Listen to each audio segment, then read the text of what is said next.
ಒಂದೊಂದು ಲೈನ್ ಅಲ್ಹೋಮರ ಅಂತ ಅದು ಏನಿಗೆ ಕೊಟ್ಟರು ಅಲ್ಹೋಮರ ಅಂತ ಟ್ರೂ ಮೀನಿಂಗ್ ಗೊತ್ತಿರೋ ದಯವಿಟ್ಟು ಕಮೆಂಟ್ ಮಾಡಿ ತಿಳಿಸಿ.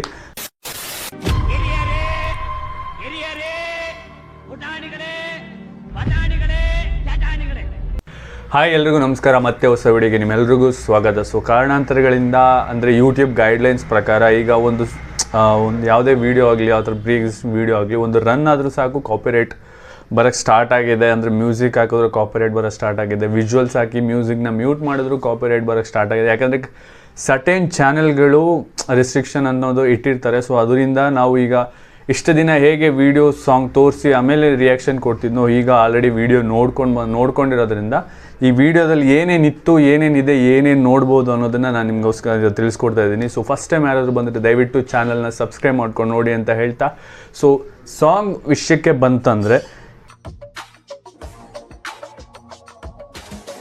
ಸೊ ಇವತ್ತಿನ ವಿಶೇಷ ಏನಪ್ಪ ಅಂತಂದರೆ, ಹೌದು ಆಲ್ರೆಡಿ ಸೆಲೆಬ್ರಿಟೀಸ್ಗಳು ಹಬ್ಬ ಮಾಡೋಕ್ಕೆ ಶುರು ಮಾಡಿರ್ತಾರೆ. ಯಾಕಂದರೆ ಇದು theme song.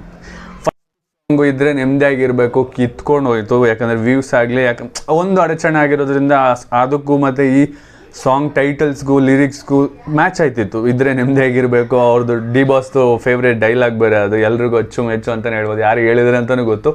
But next song ಬಂದಾಗ, ವಿಚ್ ಇಸ್ ಲವ್ ಸಾಂಗ್ ಬಂದಾಗ, ಅದು ಸ್ಲೋ ಪಾಯ್ಸನ್ ಥರ. ಸ್ಟಾರ್ಟಿಂಗು ಇಷ್ಟ ಆಗಲಿಲ್ಲ ಅಂದರೂ ಹೋಗ್ತಾ ಹೋಗ್ತಾ ತುಂಬಾ ಇಷ್ಟ ಆಗೋದು, ಹತ್ತಿರ ಆಗುವಂಥದ್ದು ಸಾಂಗ್ ತುಂಬಾ ಇಷ್ಟ ಆಯಿತು. ಅಂದರೆ ಒಂದೇ ಒಂದು ಸಲ ಒಂದು ಸಾಂಗ್ ಅದು. ಸೊ ಈಗ ಮೂರನೇ ಸಾಂಗ್ ವಿಷಯಕ್ಕೆ ಬಂತು ಅಂದರೆ, ಇದು ಥೀಮ್ ಸಾಂಗು. ಅಲ್ಹೋಮರ is the devil main theme song. ಯಾಕಂದರೆ ವಿಜಯಲಕ್ಷ್ಮಿ ಅವರು ಸ್ಟೇಟಸ್ ಕೂಡ ಹಾಕಿದ್ರು, ಇದು ಅವ್ರದ್ದು ಪರ್ಸ್ನಲ್. ಯಾಕಂದರೆ ಇದರಲ್ಲಿ ನಿಮ್ಮೆಲ್ಲರ ನೆಚ್ಚಿನ ಡಿ ಬಾಸ್ ಅವರು ಹ್ಯಾಂಡ್ಸಮ್ ಹಂಕ್ ಹೇಗೆ ಒಂದು ಫ್ಲ್ಯಾಶ್ ಬ್ಯಾಕ್ 2008 ಗಜಾ ಅಭಯ್ ಆ ಟೈಮಲ್ಲಿ ಹೆಂಗೆ ಕಾಣಿಸಿದ್ರಲ್ಲ ಆ ಥರ ಕಾಣಿಸ್ತಾರೆ. ಅಷ್ಟು ಚಾರ್ಮಿಂಗ್ ಇರುತ್ತೆ, ಅಷ್ಟು ಸ್ಟೈಲಿಶ್ ಆಗಿ, ಸ್ವಲ್ಪ full mass plus devil look ಅಂತ ಏನು ಹೇಳ್ತಾರಲ್ಲ ಆ ಟಚ್ನ ಇದರಲ್ಲಿ ಕೊಟ್ಟಿದ್ದಾರೆ ಅಂತ ಹೇಳಿದ್ರು ಕೂಡ.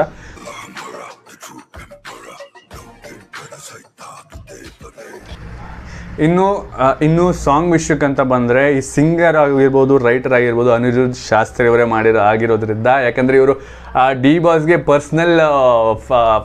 ಪರ್ಸ್ನಲ್ ಆಗಿ ಡಿ ಬಾಸ್ ಅವರ ಅಭಿಮಾನಿ ಆಗಿರೋದ್ರಿಂದ, ಇವರು ಇತ್ತೀಚೆಗೆ ಆಲ್ಮೋಸ್ಟ್ ಎಲ್ಲ ಡಿ ಬಾಸ್ ಫಿಲಮ್ಗಳಿಗೆ ಒಂದಲ್ಲ ಏನು ಆಲ್ಮೋಸ್ಟ್ ಎಲ್ಲ ಅಂದ್ಕೊಳ್ಳಿ, ಈ ಫಿಲಮಲ್ಲಿ ಅಂದ್ಕೊಂಡ್ರೆ ಡೆವಿಲಲ್ಲಿ ಎಲ್ಲ ಸಾಂಗ್ಗಳಿಗೂ ಲಿರಿಸಿಸ್ಟ್ ಇವರೇ ಅಂದ್ಕೊಂಡ್ಬಿಡ್ತಿದ್ದೀನಿ. ಯಾಕಂದ್ರೆ ಲವ್ ಸಾಂಗ್ ಇನ್ನೊಬ್ರು ಇದ್ದರು, 2 ಲವ್ ಸಾಂಗ್ ಬೇರೆ, 2 ಮಾಸ್ ಸಾಂಗ್ ಬೇರೆ. ಮಾಸ್ ಸಾಂಗ್ಗಳಿಗೆಲ್ಲ ಇವರೇ ಫೇಮಸ್ ಅಂದ್ಕೊಂಡಿದ್ದೀನಿ. ಸೊ ಈ ಸಾಂಗ್ನು ಕೂಡ ಇವರೇ ಹಾಡಿ ಬರೆದಿರೋದು. ಸೊ ಲಿರಿಕ್ಸ್ ವಿಷಯಕ್ಕೆ ಬಂತು ಅಂದರೆ, ಮಾಡಿಸಿದ ಲಿರಿಕ್ಸ್ ಗುರು. ಒಂದೊಂದು ಸ್ಟ್ಯಾನ್ಸಲ್ಲೂ ಡಿ ಬಾಸ್ ಅವರು ಸುಮ್ಮನೆ ನಿಂತ್ಕೊಂಡಿದ್ದಾರೆ ಅಷ್ಟೇ. ಈ ಸಾಂಗಲ್ಲಿ ನಿಂತ್ಕೊಂಡಿರೋದ್ರಲ್ಲಿ ಅಷ್ಟು ಸ್ಟೈಲಿಶ್ ಆಗಿ ಯಾರು ಕಾಣಿಸ್ತಾರೆ ಅಂದರೆ ಅದು ಡಿ ಬಾಸಿಂದ ಮಾತ್ರ ಸಾಧ್ಯ. ಮತ್ತು ನೀವು ಒಂದೊಂದು ಲೈನ್ ಅಲ್ಹೋಮರ ಅಂತ ಅದು ಏನಿಗೆ ಕೊಟ್ಟರು ಅಲ್ಹೋಮರ ಅಂತ ಟ್ರೂ ಮೀನಿಂಗ್ ಗೊತ್ತಿರೋ ದಯವಿಟ್ಟು ಕಮೆಂಟ್ ಮಾಡಿ ತಿಳಿಸಿ. ಸೊ ಡೆವಿಲ್ಗೆ ಎಕ್ಸಾಕ್ಟ್ ಮೀನಿಂಗು ಈಗ, ಯಾಕಂದರೆ ಈ ಟೈಮಲ್ಲಿ ಏನು ಡಿ ಬಾಸ್ ಅವರು ಇರಬೇಕು, ಡೆವಿಲ್ ಅಂದರೆ ಒಂದು ಇತ್ತೀಚೆಗೆ ಸಾಕು ಫ್ರೆಂಡ್ಸ್ ಜೊತೆ ಎಲ್ಲರಿಗೂ ಮಾಡಿ ಹಿಂದೆ ಬೆನ್ನಿಗೆ ಚೂರಿ ಹಾಕ್ಸ್ಕೊಂಡಿದ್ದು ಸಾಕು. ಇನ್ಮೇಲಾದರೂ ಗೊತ್ತಾಗುತ್ತೆ ಅಲ್ವಾ ಆ ಲೆವೆಲ್ಗೆ ಲುಕ್ಕು. ಇದರಲ್ಲಿ ಯಾವ ಟಾಂಟ್ ಮಾಡುತ್ತೆ ಗುರು ನಿಮಗೆ, ಆ ಲೆವೆಲ್ ಇದೆ ಈ stylish look. So over all song ಹೇಳಕ್ಕೆ ಬಂದರೆ lyrics top notch. And D boss ಹೇಳಬೇಕಾ, ಅಪಿಯರೆನ್ಸ್ ಮಾತ್ರ ಕ್ರೇಜಿ ಅನ್ಕೋಬೇಕು.